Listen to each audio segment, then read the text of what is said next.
क्या आप अपने डर का सामना करने के लिए तैयार हैं? भारत में डरावनी कहानियों का एक समृद्ध इतिहास है जो आपकी रीढ़ को कंपा देगा। प्रेतवाधित मंदिरों से प्रतिशोधी आत्माओं तक यह देश अलौकिक के लिए अजनबी नहीं है। इस वीडियो में वास्तविक डरावनी कहानियों को संकलित किया है जो आपको रात में जगाए रखेगी। तो लाइट बंद कर दें और एक कंबल पकड़ लें क्योंकि चीजें डरावनी होने वाली हैं।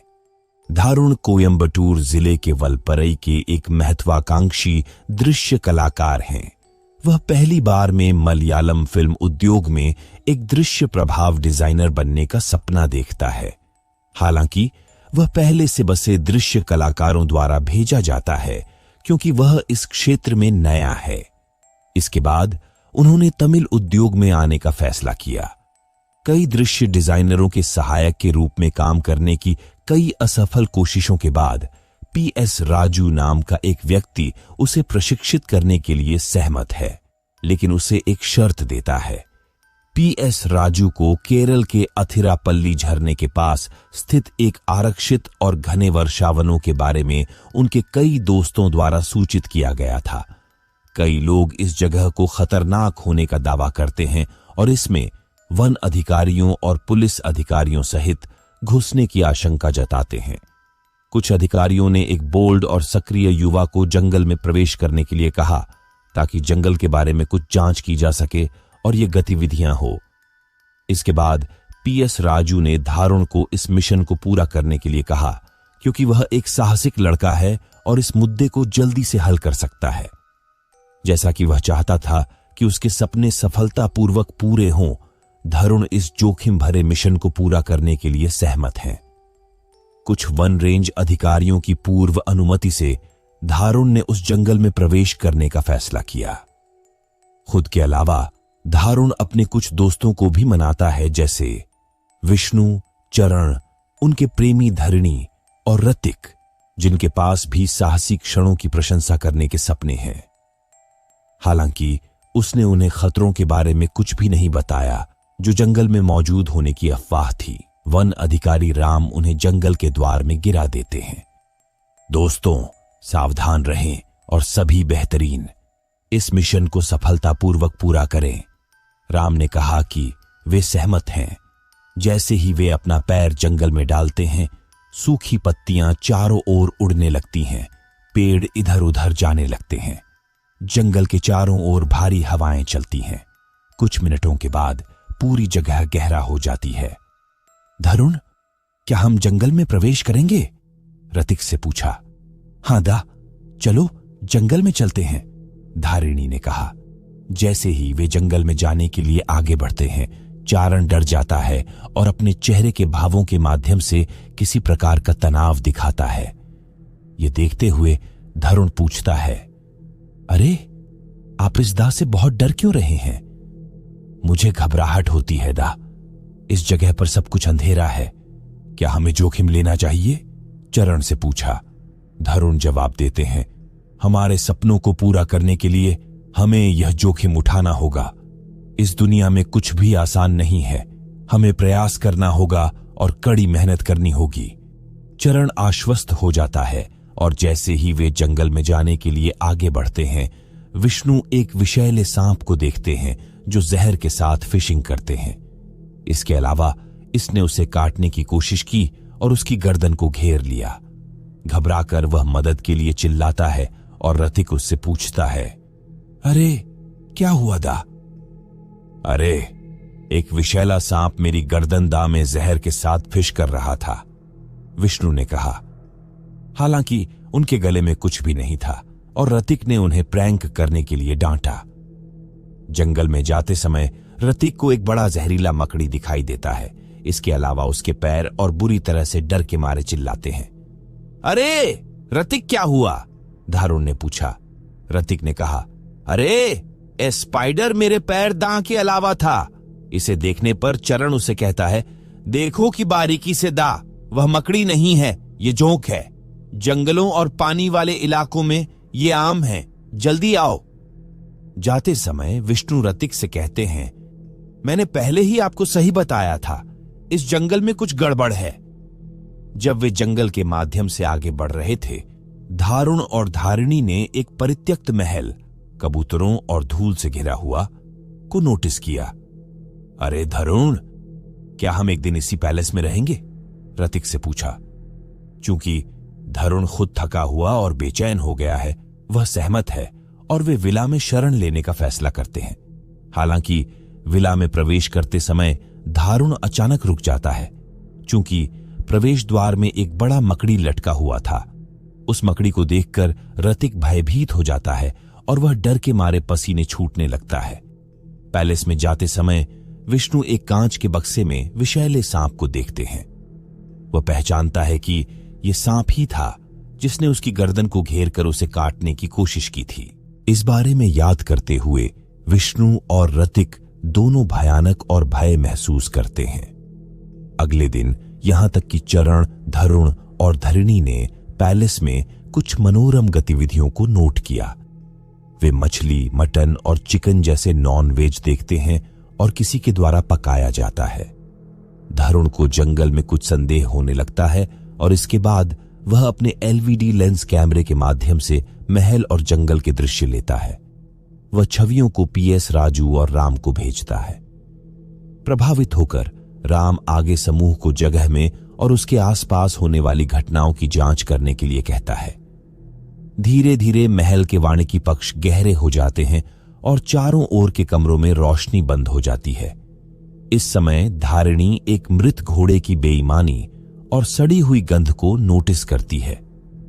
वह भयभीत होकर मृत घोड़े का स्थान देखने चली गई। हालांकि वह गलती से एक स्टोर रूम में घुस जाती है। वहां वह कुछ पारंपरिक चाकू, हथियार और एक कीमती सोने के आभूषण को देखती है जो बहुत चमकता है। इसी बीच धरुण अपने दोस्तों के साथ धरिणी को खोजता है। आखिरकार वे शोरूम में प्रवेश करते हैं और उससे मिलते हैं। अरे धारिणी, हम सब तुम्हें कहां खोजे? क्या तुम यहां ही हो? धारुण से पूछा। हां धारुण, मैं केवल यहां था।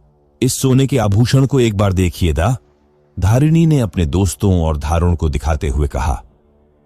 यह कीमती लग रहा है, रतिक ने कहा। लेकिन यह क्यों चमक रहा है? चरण से पूछा।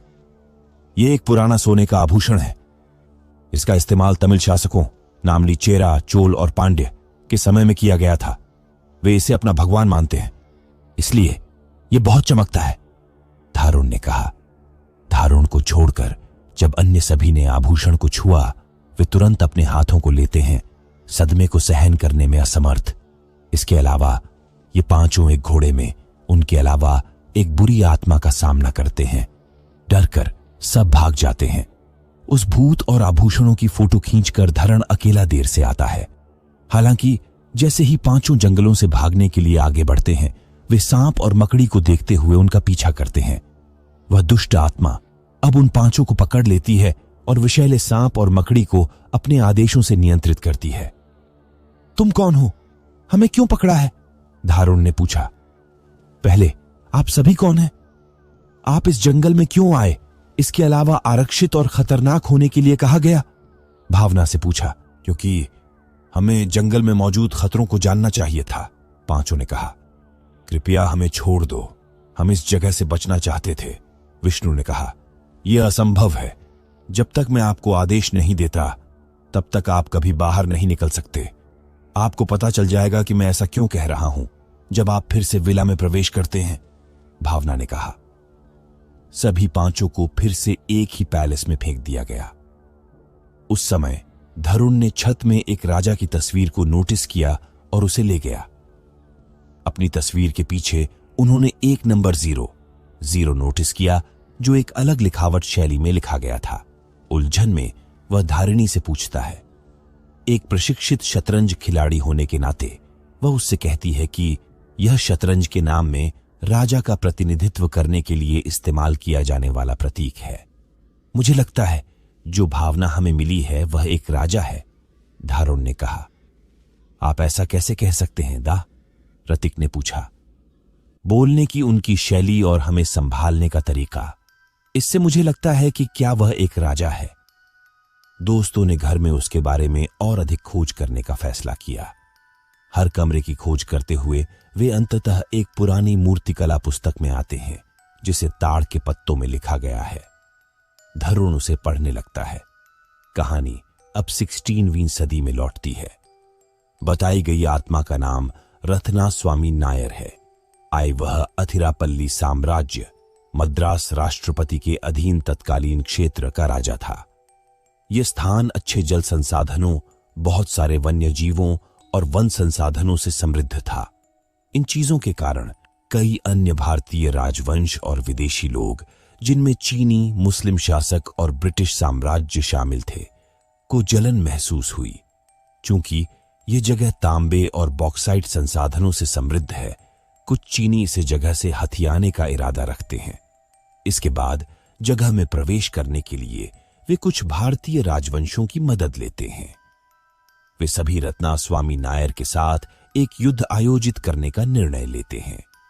युद्ध को देखते हुए वह भगवान शिव के सामने कीमती सोने के आभूषण के साथ अनुष्ठान और प्रार्थना करते हैं।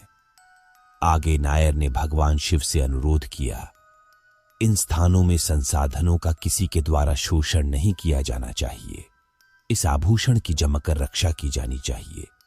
जब कोई भी अजनबी इस जंगल की पर्यावरणीय स्थिति को नष्ट करने के लिए आता है, तो इस आभूषण को इस तरह की रक्षा के लिए प्रतिक्रिया देनी चाहिए। इस भूमि आगे इस आभूषण को केवल एक शक्तिशाली और साहसिक स्वभाव वाले व्यक्ति द्वारा ही छुआ जा सकता है। यदि बाकी लोग स्पर्श करते हैं तो उन्हें झटका प्रसारण मिलेगा। ये जानते हुए भी कि वह अपने बिगड़ते स्वास्थ्य के कारण युद्ध नहीं जीत सकते, उन्होंने ऐसा बनाया है।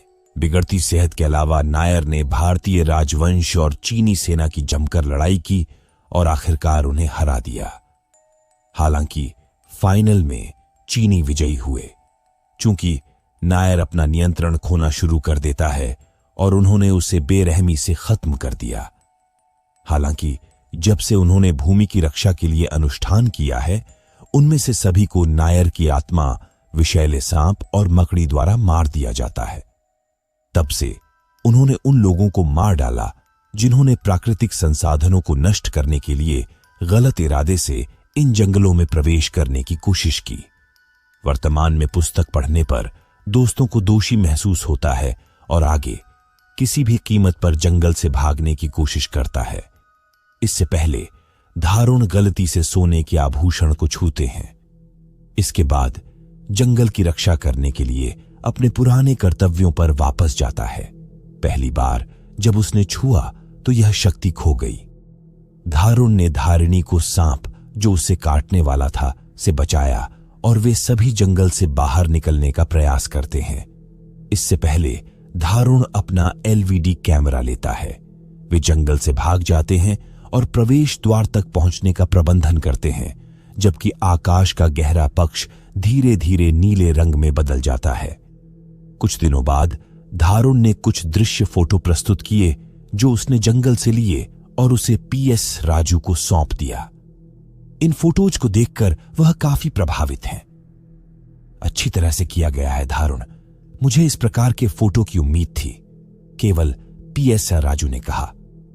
सर, मुझे लगा कि आपने हमें जांच करने के लिए भेजा है, धारुण ने कहा।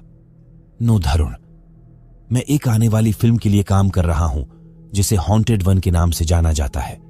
उसके लिए मैं कुछ गहरे दृश्य स्थानों और कुछ भयानक छवियों की कामना करता हूं। इसलिए मैंने आपको आपके बोल्ड और बहादुर स्वभाव के कारण भेजा है। पिस्सा राजू। सर, फिर वो अफवाहें? धारुण ने पूछा। यह सब एक नकली एकपा है। मैंने आपको जंगल में प्रवेश करने के लिए समझाने के लिए कहा था। यहां तक कि राम मेरी योजनाओं के बारे में जानते हैं, पीएस राजू ने कहा। धारुण मुस्कुराते हैं और खुद से कहते हैं कि वे कहानियां जिन्हें उन्होंने फंसाया था, उन्हें और उनके दोस्तों ने अपने जीवन में देखा है।